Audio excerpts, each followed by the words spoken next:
5. janvārī Teātra mājā skatītājiem bija iespēja iepazīties ar Latvijas kultūras koledžas režijas nodaļas studentes Ievas Mārtiņas diplomdarbu Antona Čehova Viencēlienu jubileja.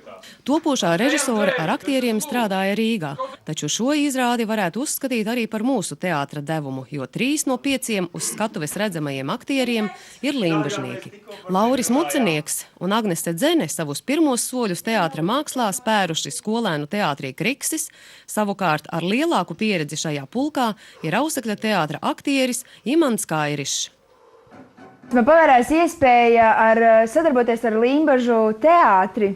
Un es to ļoti gribēju izmantot, jo man bija pienākušas baumas par to, ka Limbažu teātrī ļoti labi aktieri.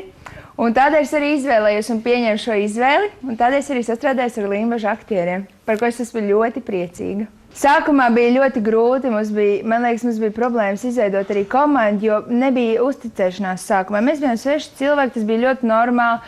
Visi ir zinoši aktieri, viņi ir strādājuši un atnāk jauna meitene, un kas tu tagad te būs? Bet beigās mēs kļuvām komanda, un tas bija pats svarīgākais, ka mēs to darbu kopīgiem spēkiem, no katra bija atdeve, kāds kaut ko ieteica no sevis, un veidojās fantastisks kopdarbs.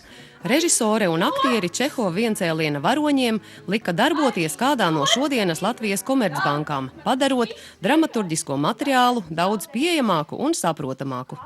Lūga ir fantastisks stāsts par mūsdienu cilvēkiem.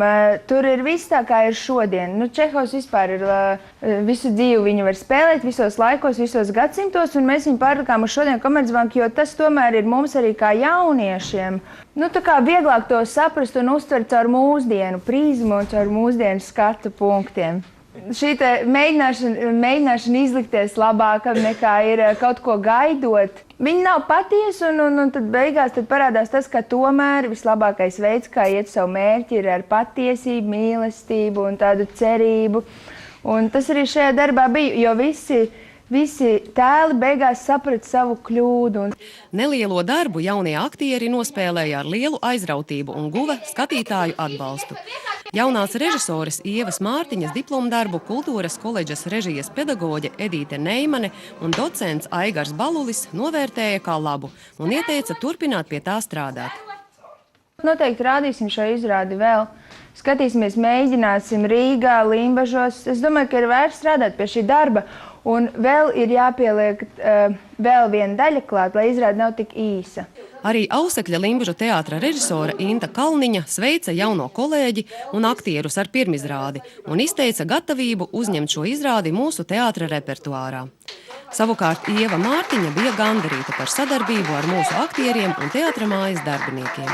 Es katrā ziņā esmu ļoti priecīga būt šeit, jo te ir fantastiska atsaucība arī no citiem darbiniekiem, kā mums izdevās salikt gaismu. Viss te ir fantastiski, man ļoti patīk.